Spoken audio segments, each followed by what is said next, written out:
starts now.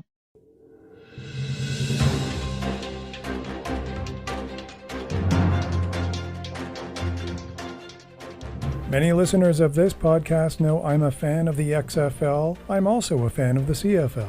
That's why I was a little more than interested when I learned of the news of official talks between the two leagues to explore partnership possibilities. While early in the process, it's fun to consider what might evolve in 2022. I think most will agree that nothing less than something bold will suffice. The CFL went begging cap in hand to various departments of the federal government last year, all to no avail.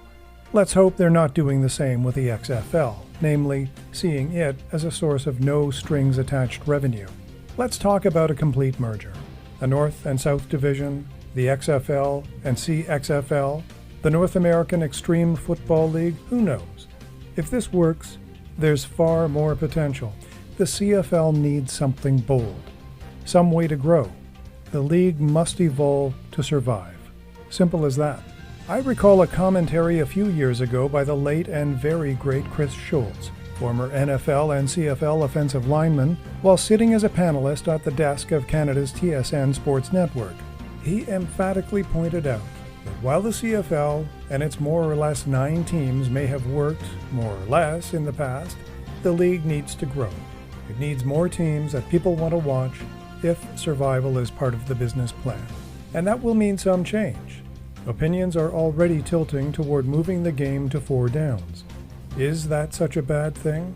This issue exemplifies the question: what is critical to retain should the CFL merge with an American league? If you were sitting at the table, what is your deal breaker? You only get one, so which one? The size of the field, the rouge, the number of players on each line? All of these things are up for discussion. For me, to put it simply, the CFL offers football fans an opportunity to watch the game from June through to late autumn. The season has been adjusted several times over the past century or so, but if nothing else were negotiable, the summer aspect of the CFL is something I would be pressing for. The XFL positioned itself as not competing with the NFL, not getting in the way, starting mid-February and running to mid-spring. I would almost suggest that a combined league start in early to mid-March, winding up the season with a championship game possibly in late September to early October. Minimal overlap with the NFL, retaining the spring aspect of the XFL, retaining the summer aspect of the CFL.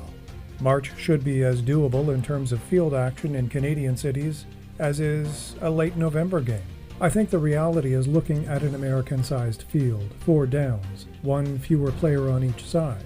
But some unique aspects of the game could easily fuel their way into an American XFL viewer market. The Rouge, for example, plus a host of new innovations that haven't yet been tried by either league, creating something new and bigger than each.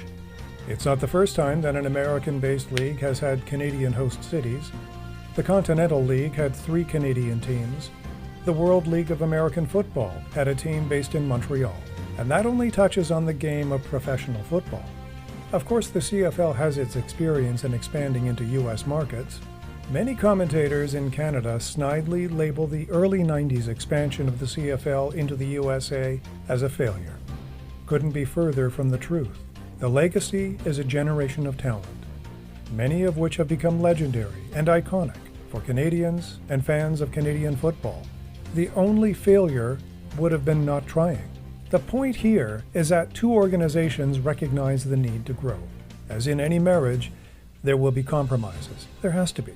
The current discussions offer an opportunity for fans, players, and personnel alike to prioritize what they deem critical to evolving, and what is essential to make the process worthwhile. Like it or not, this may be the best opportunity for the CFL in a generation. Make no mistake, these talks between the 2 leagues offer hope of survival for the CFL, even if that means evolving into something a little different.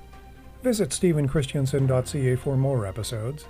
This podcast is available on all streaming platforms, including Anchor, Spotify, Amazon, Apple, and Verbal. I'm Stephen Christiansen. Thanks for listening.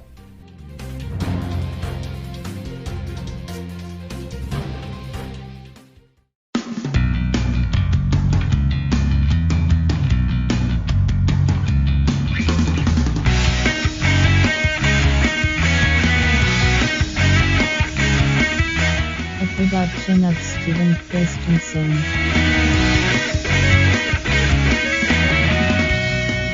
Podcast complete.